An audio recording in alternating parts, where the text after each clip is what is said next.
हाँ जी देखें, निरक्षीय स्थिति में निरक्षीय या अनुप्रस्थ, दूसरे नाम हमेशा याद रखें, निरक्षीय या अनुप्रस्थ स्थिति में वैद्युत विभव के लिए वैद्युत। आपने डायग्राम बनाया, वैद्युत द्विध्रुव है, बिंदु ए बिंदु बी, ए पर आवेश स्थित है प्लस क्यू, बी पर स्थित है माइनस क्यू, बीच की दूरी 2 है, मध्य बिंदु ए ओ।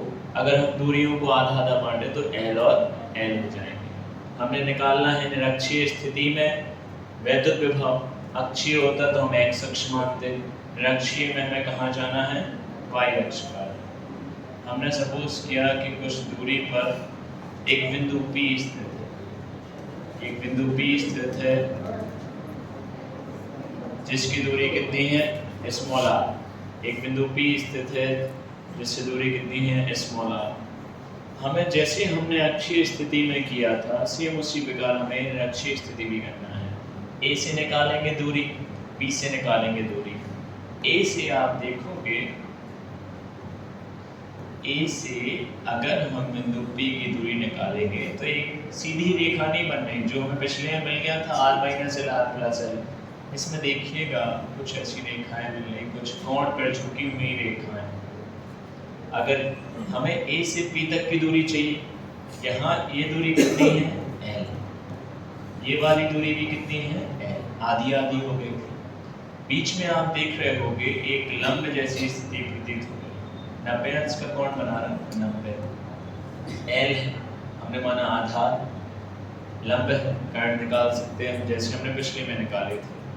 ऐसे ही L बीच की दूरी R, हमें चाहिए AP और BP, तो हम ये लिख सकते हैं पाइथागोरस प्रमेय से, पाइथागोरस प्रमेय से। पाइथागोरस प्रमेय से हम आए त्रिभुज AOP में, त्रिभुज AOP में पाइथागोरस प्रमेय होती कर्ण का स्क्वायर। कर्ण क्या है हमारे पास, AP का स्क्वायर, कर्ण का स्क्वायर बराबर आधार का स्क्वायर प्लस लंब का स्क्वायर। आधार है हमारे पास AO का स्क्वायर, लंब है हमारे पास OP का स्क्वायर, AP का स्क्वायर, AO कितना है हमारे पास L स्क्वायर, OP कितना है हमारे पास R स्क्वायर। ये वाला स्क्वायर हम हटाएंगे तो दूसरी तरफ एक काय में चला जाएगा रूट में, वर्गमूल में, रूट में चला गया, हमें मिला R square plus L square. AP की वैल्यू ये वाली R square plus L square. हमें B से भी दूरी चाहिए P तक, यहाँ L है, यहाँ पे भी L है, बीच की दूरी यहाँ लगभग सेम है ना, लगभग क्या सेम ही है, तो A वाली दूरी भी कितनी मिलेगी हमें, R square plus L square. Pythagoras प्रमेय से हमने AP निकाल लिया। अब जिस प्रकार हमने डेरिवेशन पिछला किया, यानी कि अक्षीय स्थिति वाला, सेम हमें भी ये करना है। वही लाइन हम लिखेंगे प्लस क्यू आवेश के कारण। हमने लिखा बिंदु A पर स्थित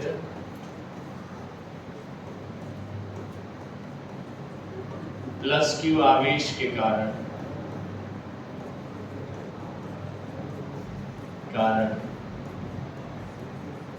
वैद्युत विभव VA क्या होगा विभव, 1/4πε0 के Q बटे R।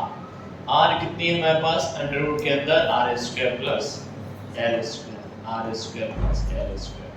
ये प्लस वाला आवेश था, प्लस रहा, समीकरण नंबर 1।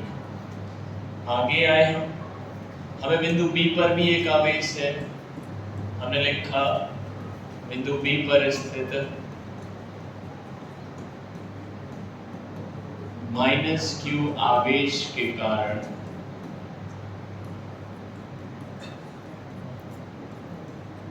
वैद्युत विभव।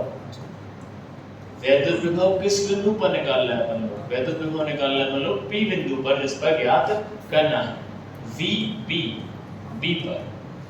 फॉर्मूला सेम 1/4πε0 के क्यू अंडर रूट के अंदर R square plus L square. अब यहाँ आएगा माइनस का चिन्ह, क्यों? क्योंकि यहाँ पे है प्लस क्यू, वहाँ पे है माइनस क्यू। आया ए पे विभव है, बी पर विभव है, दोनों में हमें क्या ज्ञात करना है? टोटल परिणामी चाहिए हमें, हमने लिखा। अतः बिंदु P पर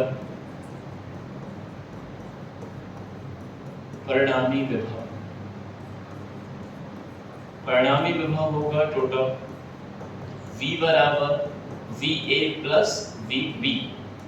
A की वैल्यू आप रखिएगा 1/4πε0 के Q अपॉन रूट के अंदर R square plus L square. हमने यहाँ लिखा 1/4πε0 के माइनस क्यू अंडर रूट के अंदर R square plus L square. आप देखिएगा दोनों वैल्यू सेम है, 1/4πε0 के 1/4πε0 के क्यू अपॉन अंडर रूट के अंदर R square plus L square, Q upon under root के अंदर R square plus L square. अंतर है प्लस माइनस, दोनों ही एक दूसरे से कैंसिल हो जाएंगे, हमें मिलेगा v बराबर 0। सबसे आसान डेरिवेशन होता है यही, v बराबर क्या मिलेगा 0। आप लाइन क्या लिख सकते? निरक्षीय या अनुप्रस्थ स्थिति में वैद्युत विभव कैसा होता है? क्लियर? और एक चीज और, इसकी लाइन कैसी लिखी जाएगी? चित्र के ही अनुसार लाइन लिखोगे आप लोग। माना कि ए बी एक वैद्युत द्विध्रुव है जिसके बिंदु ए पर प्लस क्यू आवेश, बिंदु बी पर माइनस क्यू आवेश स्थित है। दोनों के बीच की दूरी 2l है। बिंदु O से निरक्षीय स्थिति में, निरक्षीय को अपन लोग कह सकते हैं y अक्ष, निरक्षीय स्थिति में एक बिंदु P स्थित है जो कि स्मॉल r दूरी पर स्थित है। वैद्युत विभव की गणना करनी है। क्लियर? उसके बाद आप ये दूरी निकालेंगे, ये दूरी और डेरिवेशन हो जाएगा आपका कंप्लीट। क्लियर?